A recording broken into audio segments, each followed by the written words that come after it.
reinforcing precursor behaviors, aka. So what that means is, let's translate that. We as behaviour support practitioners often get called upon to provide advice and strategies for when somebody's what we would say fully escalated. So if we were to look at the zones, green zone is how we are now, baseline, no threats in our environment, then we start to escalate, the wheels start to fall off is clinically how I put it. So they're in the orange zone, right? So there are signs things are not going so well.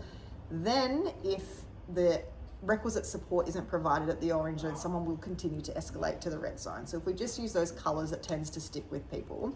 So people will come to us and say, what do I do when such and such is throwing chairs across the room or repetitively hitting their head on the wall or whatever it is that is their red zone behaviour. And they're looking for some quick strategies, right? We can give those. By all means, we can throw out a whole heap of strategies to try. But the reality is that they're pretty much just band-aids, right? And some are going to land, some aren't. When somebody's in the red zone, they have completely and utterly lost all ability to follow instructions, to hear what you're saying, to process information.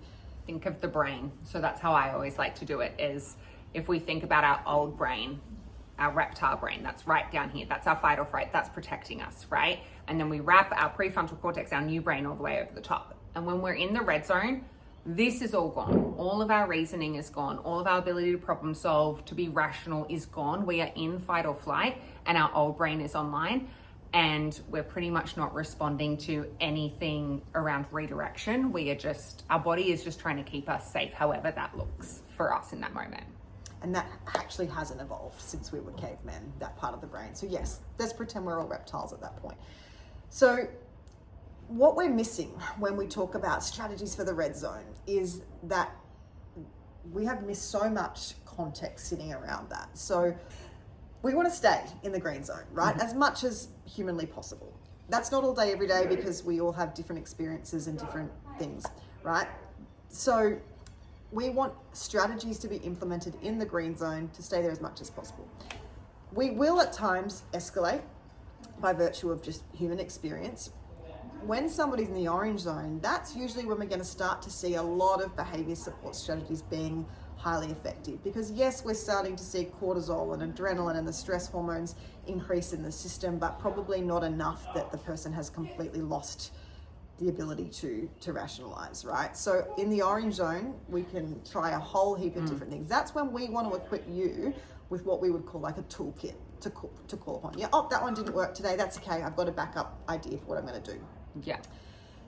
And the thing I think that's important to remember is when we look at our curve of like our red is all the way up the top and our orange is here, it is easier to get back to green from orange than it is from red. So if we implement and we support in this orange zone, we're actually going to get back to green and back to regulation faster than if we go all the way up to red. If we're all the way up in red, typically our nervous system is shot and we're looking at a couple hours, maybe even half a day to really get our regulation back to baseline and be able to tolerate everything in the way we can in that green zone. So in the red zone, there are certainly some general strategies we can try, but you're really looking to manage the environment and just keep everybody safe at that point. Yeah. And then what happens when we talk about this escalation curve is people start to come down. So we're starting to see their breathing might start to return to normal. Their nervous system is starting to calm down a little bit. And what typically happens is people go, oh, I'm starting to see signs that things are going better. Here, I'll start throwing more instructions at them. Here, we'll do this. Come on, I'll redirect. And then they're back up in the red zone because we never actually supported them to get back down to baseline. So when we will show an image of an escalation curve, but it typically doesn't look linear in the way that they are presented in the literature, because often it's just like this. It's just like a mountain range.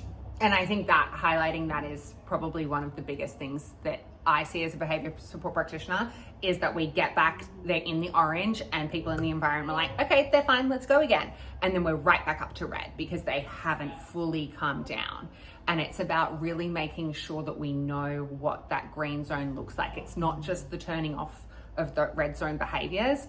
It's really looking at, what is their body showing us? Are they able to follow a very simple instruction if that's within their skill set and it doesn't escalate them? Okay, And is it worth, the other thing that I also think about is like, is the demand worth it? Like, do we have to place it?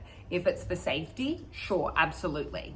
But really reflecting on like, why am I asking someone to do this? What is the purpose behind it? What is it going to get us? If it's just going to get distress and escalation, why are we doing it?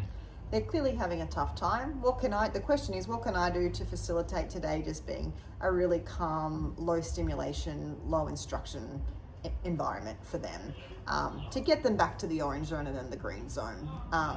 So in summary, don't focus your time and energy on trying to find all these strategies for the red zone, because that's not when they're going to be most effective. It's understanding what the green and orange zone looks like for the person, and then putting the requisite strategies in place for those two zones to keep them there, reinforcing what we call precursor behavior. So precursor behavior refers to indicators that the wheels are falling off, right? Things that happen before someone continues to escalate. And then the hope is they don't need to keep escalating to reach the red zone. We've broken the behavior chain, which is what we're aiming to do. Yeah. Perfect. Hope that's been helpful. We'll see you in our next one. See ya.